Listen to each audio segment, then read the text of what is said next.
వర్షం వల్ల ఇలా 2 రోజులు వేస్ట్ అయిన తర్వాత ఇండియా గెలుస్తుందని ఎవరే కానీ ఊహించి ఉండరు. కానీ మన ఇండియన్స్ ఒక బ్రిలియంట్ బ్యాటింగ్ అది చేసి చూపించారు. ఇండియా సుఖంగా గెలిచి చూపించారు. ఇక డే 5లో 26 రన్ల ఓవర్ నైట్ స్కోర్లో బరిలోకి దిగిన బంగ్లాదేశ్ అయితే సాద్మాన్ ఇస్లాం అయితే ఒక బ్రిలియంట్ బ్యాటింగ్ చేశాడు. ఈవెన్ మన ఇండియన్ బౌలర్స్ కూడా ఎక్సలెంట్ బౌలింగ్ చేసి ఇనీషియల్లీ మొమినుల్ వికెట్ అయితే పడగొట్టగలిగాడు. అది కూడా ఒక చాలా క్రిటికల్గా ఒక మ్యాప్ వేసి మరీ మొమినుల్ని అవుట్ చేసేశారు.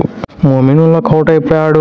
ఏముందిలే రిలాక్స్గా ఆడేయచ్చని అనుకున్నాం. కానీ సంతో మరియు ఇస్లాం మాత్రం ఒక బ్రిలియంట్ బ్యాటింగ్ చేశారు. వీళ్ళిద్దరూ మాత్రం 55 రన్ల పార్ట్నర్షిప్ నెలకొల్పి అందులో ముఖ్యంగా సాద్మాన్ అయితే ఏకంగా ఫైర్ ఇన్నింగ్స్ ఆడడం మొదలుపెట్టాడు. నజ్ముల్లా సంతో ఉన్నంత వరకు ఏకంగా అతడు 10 4లు స్కోర్ చేశాడు. అతడు కొట్టిన 50 రన్లలో. అలా ఈ పార్ట్నర్షిప్ డేంజర్గా మారుతుంది అని అనుకునే లోపలే రవీంద్ర జడేజా వచ్చి అతడు వచ్చిన ఫస్ట్ ఓవర్లోనే నజ్ముల్లా సంతోష్ని క్లీన్ బౌల్డ్ డిమప్ చేసేసాడు.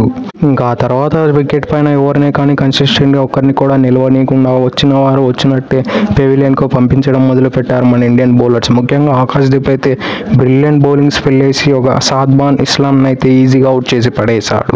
ఆ తర్వాత మొహమ్మద్ సిరాజ్ కూడా కంటిన్యూగా వేద్దాం అనుకున్నాడు. కానీ అతడు రన్స్ లీక్ చేసేసాడు. ఆ తర్వాత మనం బూమ్రా అయితే ఒక బ్రిలియంట్ బౌలింగ్ వేసి 5 మెయిడిన్లు వేసి 3 వికెట్లు అందించాడు. అశ్విన్ 3 వికెట్లు మరియు రవీంద్ర జడేజా కూడా ఒక అద్భుతమైన బౌలింగ్ వేసి 10 ఓవర్లలో 3 వికెట్లు అందించి అందులో 2 మెయిడిన్లు వేశాడు. ఇందులో ముఖ్యంగా మన టీం ఫీల్డింగ్ అయితే టాప్ నాచ్లో ఉండేది. ఒక్క క్యాచ్ కూడా ఈ రోజు అయితే డ్రాప్ చేయలేదు మరియు ఒక మిస్ ఫీల్డ్ కూడా చేయలేదు. ఒక అద్భుతమైన ఫీల్డింగ్ చేశారు. కంప్లీట్ టీం పర్ఫార్మెన్స్ అని చెప్పుకోవచ్చు ఈ మ్యాచ్ గెలవడానికి ముఖ్య కారణం. ఇక 95 రన్ల టార్గెట్తో బరిలోకి దిగిన మన ఇండియన్స్ అయితే ఒక బ్రిలియంట్ బ్యాటింగ్ చేశారు. లాస్ట్ మ్యాచ్లో ఎక్కడైతే ఆపారో అలానే బ్యాటింగ్ చేశారు.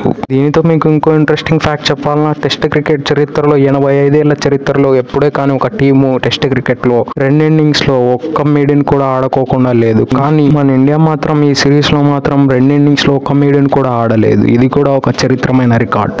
ఇంకో ఇంట్రెస్టింగ్ ఫ్యాక్ట్ ఏంటంటే ఈ మ్యాచ్లో అయితే కేవలం 332 బాల్ మాత్రమే మన ఇండియన్స్ ఫేస్ చేశాడు, బ్యాటింగ్ చేశారు. అందులో టీం రిజల్ట్ తెచ్చారంటే వేరే లెవెల్ అని చెప్పుకోవచ్చు. అలానే మన ఇండియన్స్ 7.36 రన్ రేట్ మెయింటైన్ చేశారు బోత్ ఇన్నింగ్స్ యావరేజ్ తీసినట్లయితే. అలానే మన టీమిండియా కన్సిక్యూటివ్గా 18 సిరీస్ గెలిచింది హోమ్ సాయిల్లో. సెకండ్ చూస్తే ఆస్ట్రేలియా ఉంది, కేవలం 10 మాత్రమే గెలిచింది. ఆ 2 దాళ్ళ డిఫరెన్స్ చూస్తే అర్థమవుతుంది మన ఇండియా హోమ్ కండిషన్స్లో ఎటువంటి డామినేషన్ చేస్తుందో. ఒక టీం కూడా చిన్న ఆపర్చునిటీ కూడా ఇవ్వడం లేదు కంబ్యాక్ చేయడానికి ఆర్ విన్ అవ్వడానికి. ఇక మన బ్యాటింగ్లో అయితే యశస్వి జైస్వాల్ అయితే బ్రిలియంట్ నాక్ ఆడాడు. లాస్ట్ మ్యాచ్లో ఎక్కడైతే ఆపాడు అక్కడ నుంచి స్టార్ట్ చేసి 45 బాల్లలో 51 రన్లు కొట్టి అందులో 8 4లు ఒక సిక్సర్తో అద్భుతమైన బ్యాటింగ్ చేశాడు. ఇతడితో పాటు విరాట్ కోహ్లీ కూడా బ్రిలియంట్ బ్యాటింగ్ చేసి ఇతడు కూడా 29 రన్లను నెలకొల్పగలిగారు. వీళ్ళిద్దరు కలిపి 50+ రన్ల పార్ట్నర్షిప్ని నెలకొల్పారు. అలానే ఇండియా గెలిచడానికి ఈ పార్ట్నర్షిప్ చాలా తోడ్పడింది. ఇక బంగ్లాదేశ్ బౌలింగ్ విషయానికి వస్తే మెహందీ హసన్ మిరాజ్ 2 వికెట్లు తీశాడు. ఆ తర్వాత తాయిజు ఇస్లాం 1 వికెట్ తీశారు. మెహందీ హసన్ మిరాజ్ ఒకడే 4.9 ఎకానమీ మెయింటైన్ చేశారు. మిగతా ఎవరే కానీ 6 కన్నా తక్కువ ఎవరే కానీ మెయింటైన్ చేయలేదు. మన ఇండియన్స్ అయితే ఈ మ్యాచ్లో అయితే కంప్లీట్ టీమ్ పర్ఫార్మెన్స్ అందించి ఈజీగా ఓడిపోయి డ్రా అయ్యే మ్యాచ్ని గెలిచి చూపించారు మన ఇండియన్స్. మెయిన్లీ మన ఇండియన్ బ్యాటింగ్ ముందు చెప్పుకున్నట్లయితే టాప్ నాచ్ బ్యాటింగ్ చేశారు. T20 T10 లాంటి బ్యాటింగ్ చేశారు.